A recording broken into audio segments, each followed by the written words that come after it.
Andy, we had a package on the domestic controversies inside China today, what's going on in our most recent issue. And one of the themes that came out was China has picked a lot of the low-hanging fruit of modernization, and it's now reaching sort of authoritarian middle-income status, and its future is going to be somewhat troubled. And the question that emerged from my reading of the package is, will the regime be able to keep moving forward the way it has over the last several decades, or will it bump up against really hard challenges of development and fall to them? What's your take on this? You know, experts are terribly divided about this issue, and people have been saying ever since the reforms began in 1978 or 79, people have been saying the same thing, that the reforms that have been undertaken were the easy ones. The next ones would undermine the authoritarian system. I'm not sure that it's true. I mean, I'm not sure that it's not true, but I'm not sure that it is true. They're trying to create a different model of a fully modern system, one that's wealthy, one that's educated, one that has mobility, but at the same time doesn't allow an independent civil society and doesn't allow, of course, anything like competitive democracy. And I can't say that they're necessarily going to fail at that effort, though I can't say, on the other hand, that it will necessarily succeed. The level of uncertainty that we have about China's future is so striking. You're a political scientist. Can you point to any examples of truly modernized, high-income countries that don't have some kind of representative system, that aren't, oil petrostates? I can't point to an example of a country that has done what the Chinese leadership seems to be aiming to do, but we could think of something like Japan maybe as a quasi-example of a society in which there's been, for most of the time, one dominant political party, but we have to admit that it is a competitive system. That's not what the Chinese are aiming at. And another example perhaps would be Singapore, but Singapore is so different, it's so small. But it is remarkable when you meet people from Singapore who are very wealthy and very highly educated that they accept a kind of political and social discipline from the leadership that would be hard to imagine in the US, in Europe, in India, for example. Still, that's not really a model either. So what the Chinese government is aiming to do is something that hasn't been done before.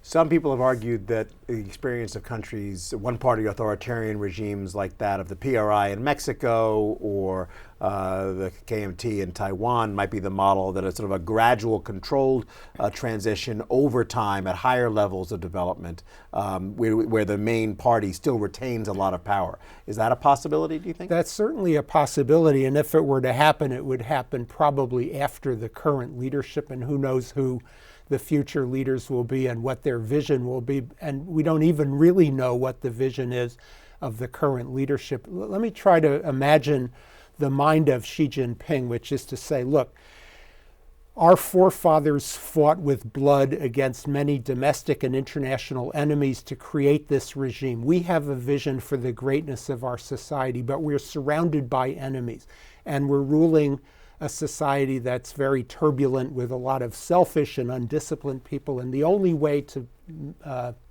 realize this vision of national greatness is to keep control. What are the challenges that the regime is facing, even with that mindset? The challenges that people talk about that are bumping up against the edge of reform are the dysfunctions that are inherent in a state-dominated economy and state-dominated society, where you try to have the vitality of entrepreneurship, but you don't allow people the freedom and the rule of law, and you're constantly intervening. So that's a challenge. And then I think from the regime's own point of view, we find this rather paranoid, but from their point of view, they are surrounded by enemies, especially us, the United States. As growth slows, what are the tools that the regime has to be able to try and deal with some of its problems, like increasing debt levels and things like that? Well, growth is slowing, but it is still fast, and I think the target is not to let it collapse, but to keep it growing at a robust level, 7%, 6%, by increasing domestic demand, which at the same time then will raise the living standards and raise the security level through health insurance and retirement insurance and so forth of the domestic population. So it's kind of a win-win situation in which you pacify the population while also maintaining growth and reducing your dependency on outside markets. But as far as the debt bubble that financial people talk about, which is partly a bubble of local government debt and partly a bubble of big bank debt, the asset that the regime has is money. The regime is rich. It has a huge foreign exchange reserve. It controls the exchange rate of the currency, even though that's basically at a market rate according to the IMF. It controls the levers of the domestic economy. So I'm not a finance person, but there's reason to think that the regime can work its way through this debt bubble. What does all this mean for U.S. policy towards China? There's a debate among the strategy community with kind of three views.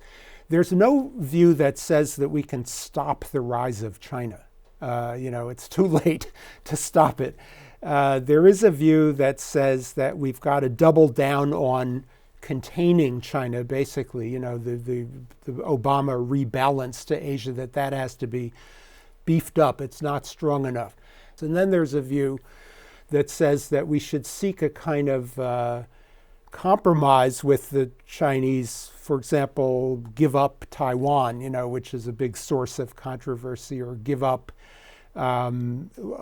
yield some of China's demands in the South China Sea, so that the Chinese feel more comfortable. And then there's a third view, which is even yielding more, which is to try to strike some kind of condominium thing, some agreement with China that you and we will rule Asia.